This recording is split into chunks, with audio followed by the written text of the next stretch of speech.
Hello friends, Telugu రాష్ట్రాల ప్రజలకు, నా మిత్రులకు, నా శ్రేయోభిలాషులకు నేను నా నా యొక్క నాకు జరిగిన ఒక యథార్థ సంఘటన, అది దేవుడి గురించి నేను మీకు చెప్పబోతున్నాను. ఇది మీరు నమ్మి తీరాలి, నమ్మాలి. నాకు ప్రత్యక్షంగా జరిగింది. మాది కైకలూరు. మా సిస్టర్ మ్యారేజీ బందర్లో జరుగుతుంది. అయితే నేను మా తమ్ముడు, మా బావమరిది, మేము ముగ్గురు కలిసి ఒక బండి మీద గుడ్లవల్లేరు మీదుగా మేము మచిలీపట్నం వెళ్తున్నాం. ఆ రోజు నైట్ 10 అయింది. అయితే గుడ్లవల్లేరు దాటిన తర్వాత కొండలమ్మ అమ్మవారు మహాశక్తివంతురాలు అయిన ఆమె గుడిమేంచి మేము వెళ్ళాలి.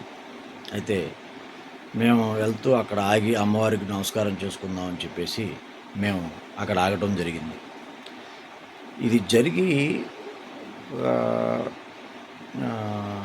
18 ఇయర్స్ దాకా అవుతుంది ఫ్రెండ్స్.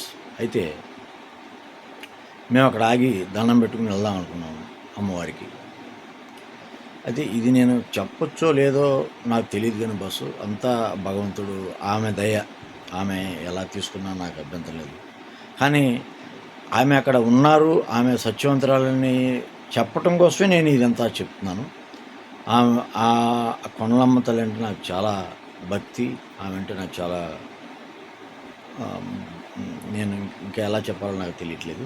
అయితే మేము దండం పెట్టుకుందాం ఆగాం. పూర్తిగా మొత్తం చీకటిగా ఉంది. అయితే ఆ చీకట్లో మేము ఎలా అక్కడ ఆగి ఎలా దండం పెట్టుకోవాలనేది మాకు అర్థం కాలేదు. మేము ముగ్గురం ఆలోచించుకుంటున్నాం. అయితే ఇంతలో అప్పుడు చిన్న దేవాలయంగా ఉండేది. ఆ చిన్న దేవాలయం నుంచి ఎవరో ఒక ఇద్దరు ముగ్గురు సంథింగ్, నాకు కరెక్ట్గా గుర్తు. అయితే వాళ్ళిద్దరూ ఆ దండం పెట్టి గుడి లోపల నుంచి వచ్చారు, వెళ్ళిపోయారు. తెల్ల బట్టలు కట్టుకున్నారు, వెళ్ళిపోయారు. ఎటు వెళ్ళిపోయారో తెలియదు. మేము సరే వాళ్ళు వచ్చారు అని చెప్పి మేము కూడా అక్కడ ఆగి దండం పెట్టుకున్నాం ముగ్గురు. కానీ మా చెవుల్లో ఒక రకమైన సౌండ్స్ వినపడుతున్నాయి, నాకు వినపడినాయి. నేను మా వాళ్ళతో చెప్తే ఇలా అవుతుంది ఏంటనేది మా వాళ్ళతో చెప్తే వాళ్ళు మా బావ భయపడ్డాడని, లేదా మా అన్నయ్య భయపడ్డాడని, మా తమ్ముడు మా బామ్మ అనుకుంటారని చెప్పి నేను మాట్లాడలేదు. అయితే దండం పెట్టుకున్నాం, ముందుకెళ్ళిపోయాం. కానీ టెన్షన్ మట్టుకు తగ్గలేదు మాకు. అయితే మేము అటు నుంచి పెడం దాటేసాం. పెడం దాటిన తర్వాత వంతిని కూడా దాటేసిన తర్వాత ఇలా నేను మా బామర్ది గారికి చెప్పడం జరిగింది. ఆయన నాకు అలాగే అనిపించింది బావ, నేను నీకు చెప్పలేదన్నాడు. అయితే మాకు ఒక ఐడియా వచ్చింది అప్పటికే.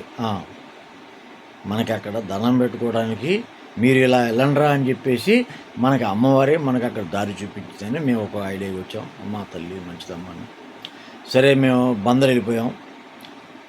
పెళ్ళిలో ఏదో వస్తువు మళ్ళీ మర్చిపోవడం వల్ల మేము తిరిగి కైకలూరు రావడం జరిగింది. మళ్ళీ 55 కిలోమీటర్స్ తిరిగి వచ్చేటప్పుడు మా బామర్ది నేను మళ్ళీ అదే గుడి నుంచి కైకలూరు నుంచి మళ్ళీ మేము మర్చిపోయిన వస్తువు తీసుకుని మళ్ళీ అమ్మవారి గుడి నుంచి వెళ్ళాల్సి వచ్చింది.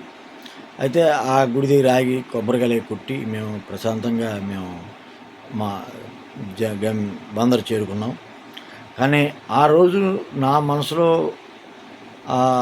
జరిగిన, నా చెవుల్లో వినపడిన సౌండ్ కానీ, ఆ యొక్క శబ్దాలు కానీ, అక్కడ కొండలమ్మ తల్లి అమ్మే గ్రామ దేవత అక్కడ నిజంగా ప్రత్యక్షమై ఉన్నారు.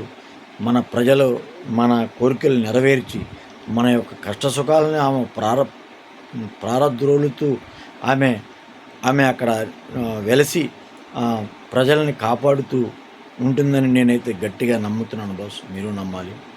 అమ్మవారికి జై కొండలమ్మ తల్లి, చల్లగా చూడమ్మా. నన్ను కానీ, నా ప్రజలు, నా దేవుడు, నా యొక్క ఫ్రెండ్స్ కానీ, నా యొక్క శ్రేయోభిలాషులు, నా బంధుమిత్రులు అందరినీ కూడా ఆ కొండలమ్మ తల్లి చల్లగా చూడాలని మనస్ఫూర్తితో కోరుకుంటున్నాను బాసు. అందరూ లైక్ చేయండి. నేను చెప్పింది వాస్తవం. నేను చెప్పింది మీకు నచ్చితే నాకు లైక్ చేసి సబ్స్క్రైబ్ చేయండి బాసు.